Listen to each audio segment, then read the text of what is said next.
Hello friends, welcome to my YouTube channel Learning with Roli and Ron. Today we will read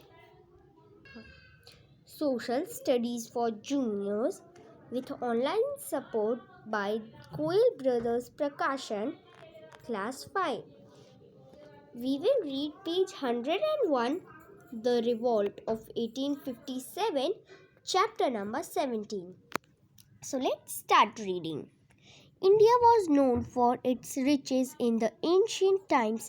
It was famous for its species, ancient pearls, silk, gold, etc. These things were in great demand in Europe.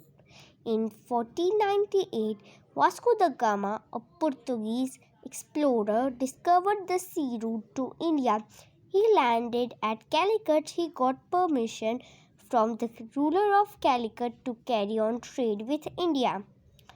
Gradually, the Portuguese established political power over areas like Calicut, Goa, Daman, and Diu. Meanwhile, other European countries also wanted to exploit the riches of India. Soon, Dutch, French, and British also came to India. In 1600, a group of 100 merchants of London took permission from Queen Elizabeth I to form the British East India Company. The company received permission to trade in India from the Mughal Emperor Jahangir. They set up big godowns to store the goods they traded in. They started from Surat. Later, they established trading centers in Bombay, Mumbai, and Madras, Chennai. The French too set up a trading company and established centers in Chandrangore in Bengal and in Pondicherry, it is also known. The British did not like this. They fought with the French and defeated them. In the beginning, the British were interested only in trade. Soon, they started building forts and maintaining armies in the name of protecting their godowns. The Battle of Plassey, 1757. Bengal in those days was ruled by Nawab Siraj ud Dullah. He asked the British not to build forts and to remove their troops. The British refused. A big battle was fought at Plassey. Siraj ud Dullah lost the battle. The British now became very powerful in Bengal. In the rest of the country, kings were fighting for their small kingdoms. The British took advantage of this. They helped one king against the other. In this way, they gained more power and wealth. Slowly, they succeeded in capturing large parts of India. Injustice of the British. The British were interested only in making money. They forced the farmers of Bihar to grow indigo, a plant used for making a blue dye. This dye was used in England for dyeing milk cloth. The farmers had no need for indigo as they needed food grains to feed themselves. They were forced to sell indigo to British at low price. As a result, the Indian farmers became very poor. Similarly, the weavers were forced to sell their cloth at a very low price. The Indian cottage industry was also a victim of British greed. Britain did not grow cotton due to cold climate, but they had a big cotton textile mills which required cotton, so the cotton was bought here at a low price and sent to Britain. In return, cloth was shipped back to India and sold in India. The Indians had to buy this cloth at a high price. The British did not allow Indians to start their own mills or factories. The British made more unjust laws to take control of more and more kingdoms. One such law was the doctrine of lapse, which said that if a king died without a natural heir son, his kingdom will be taken over by the British. Thus, farmers, traders, kings, etc., were dissatisfied with the British rule.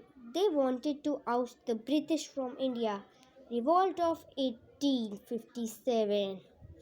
The revolt of 1857 is called the First War of Independence. It is a very important landmark in our history. Fact: Mangal Pandey, an Indian soldier in the British Army, fired the first shot of the revolt of 1857 on 29th March 1857. The revolt was started by the Indian soldiers in the British Army. The reason for the revolt was the following incident. A new rifle called Enfield was introduced. A rumor spread that these cartridges were greased with the fats of cows and pigs. The covering of these cartridges had to be bitten off before loading the gun. The Hindus regard cows as holy and the Muslims regard pigs as unclean. The rumor hurt the sentiments of the soldier. The revolt started at Meerut. It soon spread to other parts. Along with the Indian soldiers, other sections of the Indian society also joined. These are the picture of many good freedom fighters such as Rani Lakshmibai, Bahadur Shah Zafar and Tanita Tope. It is also known as Tatya Tope. They declared Bahadur Shah Zafar as the leader. Other prominent leaders were Tantia Tope, Nan Sahib, Kunwar Singh, Liat Ali, Rani Lakshmibai, and Begum Hazrat Mahal of Awadh. But the British had better trained soldiers and superior weapons. Moreover, the Indians were disorganized, hence they lost. Suppression. The British suppressed the revolt very cruelly. Many Indians were executed to jails. Bahadur Shah Zafar was exiled to Burma, now Myanmar. In the process, the East India Company also came to an end. The British government took over the regions of power from the East India Company. The Governor General was hence called the VOC, but there was no change in conditions of India. The revolt of 1857 created an urge among the Indians to be free. They believed that if they fought united, they will be able to drive out the British. Now, here are some word power meanings. Meaning of cartridge is a small case containing an explosive material of a rifle. Exploit, to make worse use. Annexation, an act of taking over territory without right. So friends, I have read the chapter number 17, the revolt of 1857. So please like and subscribe, and bye bye. Tata, meet you in another video.